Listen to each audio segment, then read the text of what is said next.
House of Cards. TCG. Hey, what's going on, everyone? It's Tyler with House of Cards TCG, and today I bring you another live duel between Shane and I. This one actually a really interesting match. I am playing Virtual World Swordsoul. Yes, that is correct. And Shane is on pure virtual or Swordsoul Tenyi.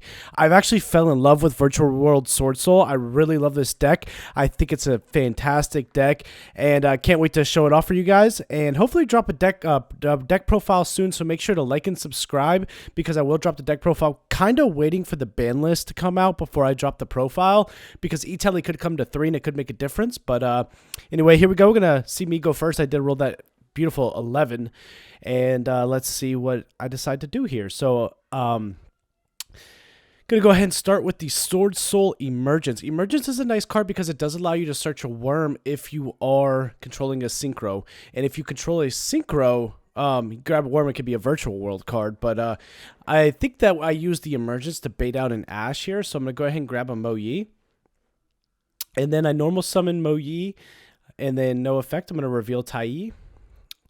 So that's going to bring out a token, and then we're going to go ahead and synchro Mo Yi and the token, go for the Grandmaster. And then we're going to get Grandmaster 1 and Mo Yi 2. So Mo Yi is going to allow us to draw a card. And then Grandmaster typically searches Long Yu 1 in this version of the deck from what I found out. Let's see what I go for here. And you did see I revealed the Tai Yi, so I'm probably going to pitch Tai Yi for Long Yu 1.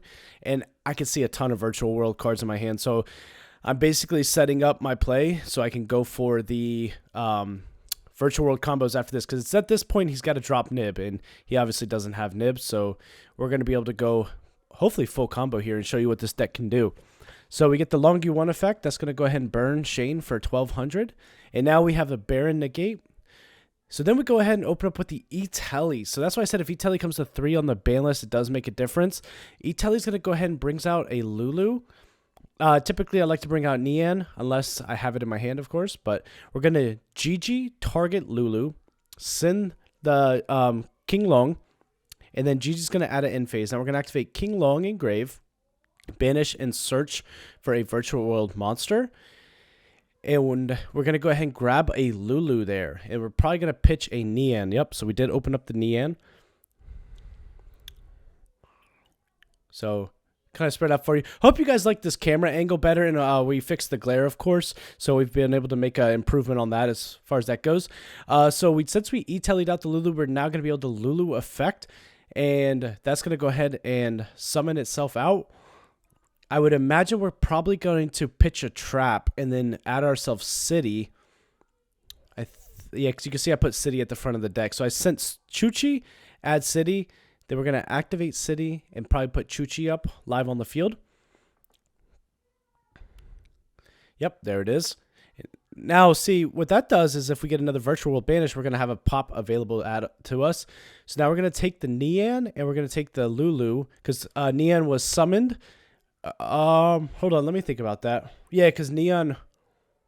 No, that was GG. I apologize. I was going to say, okay, so that was GG. So go for the Stardust. We're going to actually put Stardust in the extra monster zone. And we're going to draw a card. That probably tells that we have Roshi or something extender in our hand. So I think here what I was doing is I was just thinking on the play and if that was the correct play. Because again, I am testing this deck. I'm still learning. So if you guys see a more optimal play, let me know down below as I am still working through the kinks with this deck. So we're going to go ahead and Roshi target, looks like Lulu. It sounds like we said send Zhongwu. And then we're going to go ahead and summon back. So I do play Zhongwu in this deck. I think it's really good. We're going to bring back a GG. I think I know the line that I'm going to go here. So in this build, I was playing Mud Dragon with Red Eyes. I have since cut it as I don't think that it's optimal in this build. There's definitely better cards that you could play. And I think that this is the line I'm going to go. So we're going to go ahead and turn those two into the Zolkin. And typically this would be a good line if you had something to set, but I don't think that I did. But this... So I'm going back through the play. I'm just thinking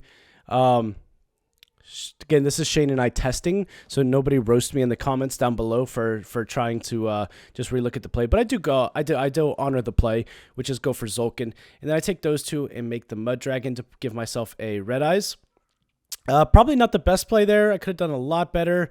Obviously, we still have Zhang Wu, though. Zhang Wu can now bring out one of our cards, and I think we have a Chuchi in the grave. We do. So what we could do here is still make our Shen Shen, because Zhang Wu is going to come up where I can actually Zhang Wu, bring out a Gigi, Nian summon itself back. It says Nian will be a... yep, there it is. We're going to discard the Ecclesia, which is an insane card. You love to see Ecclesia, but you got to do what you got to do. Neon comes back, and then we're going to Chuchi, raise the level. Those are going to banish, and then we're going to be able to get out our Shen Shen. So board looking insane. We got Chuchi live. We got a Red Eyes Dragoon, which we're going to add at end phase. So it's going to give us a negate, because GG is going to add it in phase. We have a Shen Shen, which is a floodgate. We have a Grandmaster negate and a Baron. So this is a very, very strong board. But my point with Mud Dragon in this deck is that it's almost overkill. Like, by the time that you're getting out Dragoon, you've probably already won, because there's not much that we could do. We see Shane's hand. He does have a Vishuda. He's going to go ahead and summon Vishuda. I think about this, and I allow that because if he goes to link it away, it just banishes itself anyway. So yeah, that's perfectly fine. Please summon Vishuda. And I think this may have been just a small misplay by Shane. Yeah, I think that he might have forgot about Shen Shen there, being able to banish. Or, so he's going to go ahead and activate, yeah, the one that sends from the deck to the grave and then searches. So here, I think I go ahead and Chuchi pop the Tenyi, because not only does it get a non-effect monster off the field, but it stops a search. I do see a Veiler. He must have top deck Veiler. I see a Desires in his hand, and it looks like a Mo Yi is still there. So he does have some cards here, so we're going to go ahead and Chuchi pop his link. That's going to go ahead and banish it. That's going to get that off the field, but he still has to resolve the card, and he has to send. So now he's probably thinking of sends. Vishuda is a good send here, because if he can get a token up on the field, he could unnecessarily bounce one of my cards, because Shen Shen is a floodgate from the field to the grave. It is not a floodgate from the deck. So yeah, he's going to send Vishuda. That's really good. If I hadn't popped that monk, he would get an additional search, and now I would be forced to pop the monk at this point, because he would have Vishuda in the grave. So it was definitely correct to Chuchi pop the monk prior to that card resolving. He's going to go ahead and activate Desires. He's got 3 cards in hand. And I still have a Grandmaster, a Baron, and a Red Eyes. So obviously we're never letting Desires resolve. Like, it's just never going to happen. Yeah. Baron negate that for 100%. So now he's got 3 cards in hands. We know that 1 is a Veiler. He's going to go ahead and Mo Yi. We're going to Grandmaster. Grandmaster is then going to go ahead and banish one of our worms. So if you don't know, yeah, he goes ahead and Shane goes ahead and scoops. So you could Grandmaster, banish one of your worms, and that actually can make Chuchi live if you don't have 2 names in the banish pile. So that's something to note with this deck that I've been able to pick up on. It does come up. But we do see game 1 go to Virtual World Swordsoul. In my defense, he had no hand traps, and I full comboed for the most part. So let's see if we can go second and break the Swordsoul Tenyi board. So here we go. All right, game 2, as always, please make sure to like and subscribe. And like I said, Virtual World Swordsoul deck profile coming this week. Promise, with or without the ban list. I am trying to wait as long as I can for the ban list so that I can see if E-Tally comes to 3. Maybe Emergence gets limited. You know, there are some potentials. Not that those are the real 2 threats of this deck, but I promised that the profile will come this week, and I have more duels. Another duel come in tomorrow, and maybe another one after that. So make sure to like and subscribe so that you can stay in touch with all the different decks that we like to run on the channel. So game 1 went to Virtual World Swordsoul, and we're going to go into game 2. Obviously, Swordsoul Tenyi deciding to go first here, and Shane has been on this deck since its conception. He's been playing this deck since day 1, so he's a really good Swordsoul Tenyi player. He plays a lot, and he tops a lot of events with this deck, so he definitely knows what he's doing with it. So here we go. We're going to get started with game 2, and let's see what boards these guys can put up and what we could do. So let's see what they decide. Let's see what they open up. And Shane, I see a lot of Tenyi cards with a Taie, if I can see that. So he's going to start with the Ashuna. Ashuna summon itself, link itself off, go for the Monk. And then he's going to go ahead and get the Ashuna effect. Nope. He's going to go ahead and Vessel. That's going to send. He's going to send the Adhara here, I would imagine. Or does he send Vishuddha? Let's see what he decides to do. He went with a weird line of play on this one. I was pretty impressed. I'm not going to lie.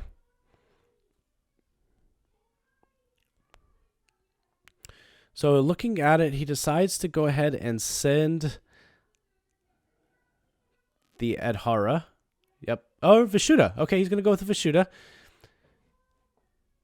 All right, so he took his hand off it, so it's official. So he's going to go ahead and send the Vishuddha. And then add an Adhara here. So because he controls a non-effect monster, he gets to add. So he gets to add the Adhara. Now he can Adhara effect to special summon itself. And then he can go ahead and link that off and get that into the grave and add himself another. Or he's going to go ahead and summon Adhara, banish Ashuna. Ashuna is going to special from the deck. He specials out the Vishuddha. And then Adhara and Vishuddha do go into I think a rank 9, Synchro 9. Chao Feng, maybe? Let's see. I'm talking mad trash right now about his hand. I was like, you don't have a Swordsoul name. So I'm going to stop this. Okay, so he goes for a Synchro 8 for the Baxia. Baxia effects, he's going to go ahead and pop his Link 1. That's going to special back the Adhara. And then this is how he goes for the Chao Feng. So now he's going to Synchro 9 and go for a Chao Feng.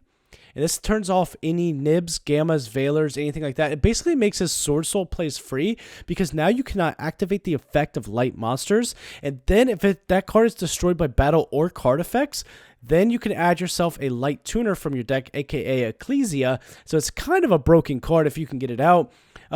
If he had, like, say, a Mo Yi, because he did all that without a normal summon, right now a Mo Yi would be absolutely broken because it would just be absolutely free. So he's going to go ahead and Tai Yi. And then Tai Yi is going to go ahead and banish. Let's see what he decides to banish here.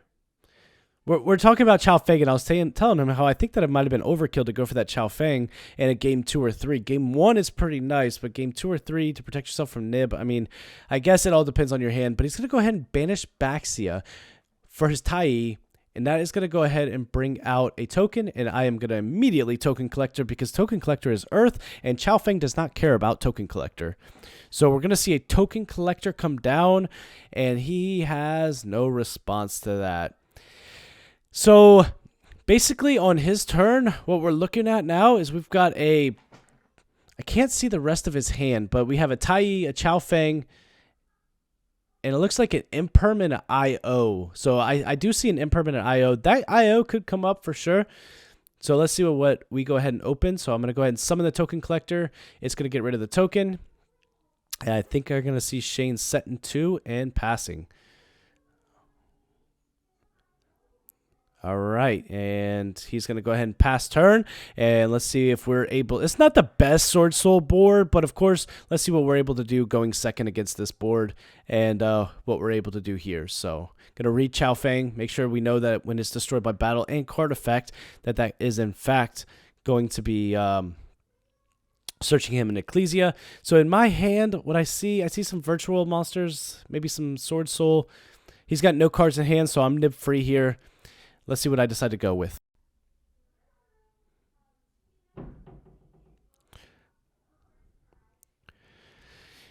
I know that I did take some time to think about this line of play. You know, I was trying to go for an OTK because the thing with Swordsoul Tenyi is if you give them another turn, they will finish you off and they will OTK you. So we're going to see a King Long start off out of the Imperm column, which is really good. I think that this was kind of more of a bait. I was kind of baiting the blackout. I was very concerned for a blackout. I'm just gonna be honest with you. I thought for sure that one card was blackout. I knew the middle was probably imperm, but I thought the one next to the imperm was for sure blackout. So we're gonna go ahead and Lulu target the King Long, and this is really important because I do know the line of play that I saw here with the Token Collector. And it's going to come up here. It's going to be pretty good because you know that Roshi is a level 6 tuner, right? So we're going to go ahead and send, Tao Tao. I do play Tao Tao in this deck. And yes, if you could summon back that card, it is a level 6 tuner. So it pairs very well with your level 4s in the deck. So now we're going to go ahead and activate 2/2, pitching the Nian from the hand. And that is going to go ahead and special summon that card back out from the grave as a tuner.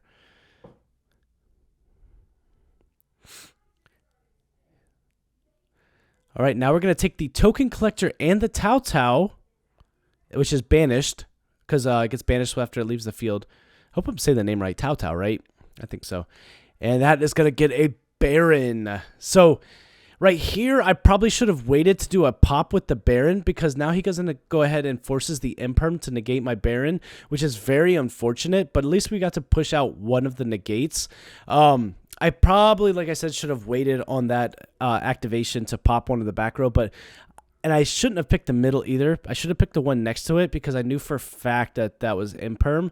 But we're going to go ahead and see Gigi targeting Lulu.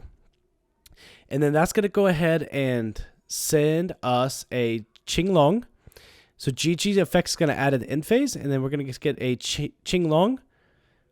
Our Nian effect. Nian effect is special summon back as a tuner. Again, we don't have to worry about Nib here. So it looks like we're going to take some time to think this play through and see what we decide to do. So we're going to go ahead and Lulu and Gigi into what I believe should be a Stardust. Pretty certain. Let's see what we decide, because I do know how this match ended, and it was actually really, really good here. So I do foresee a Stardust coming down. Yes, there he is. Now we're going to get Stardust effect. It's going to allow us to draw. Gonna shuffle up and give that to Shane. We're going to see this Stardust resolve. And now we're in pretty good position here. We got, one interruption, which we don't know, which is that back row. And again, I'm trying to play around Blackout. There's not much I could do.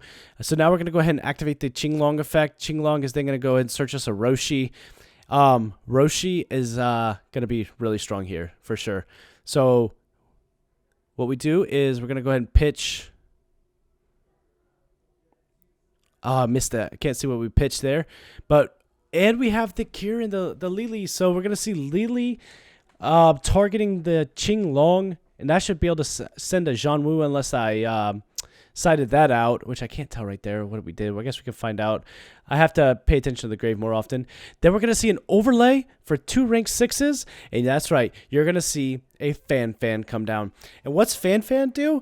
Fan is going to go ahead and banish the Chao Feng. Since we banish the Chao Feng, it won't get its effect to add a light tuner, as well as we can banish one of his worms out of his graveyard.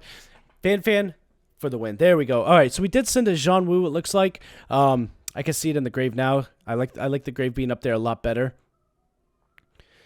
I know he had 2 Vishuddhas in the grave. Probably should have just hit the Adhara since he had 2 Vishuddhas, but I still banished one of the Vishuddhas. Just get it out of there. And he's reading that. So I have one card to get over. Again,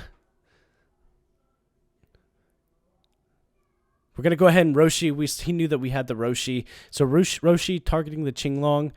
That's just going to be game pretty much. I'm fairly certain for him here. So we're going to go ahead and send a Chuchi. Roshi's going to summon. Then we're going to be able to summon back one of our virtual world monsters. Let's see what we decide to summon back here.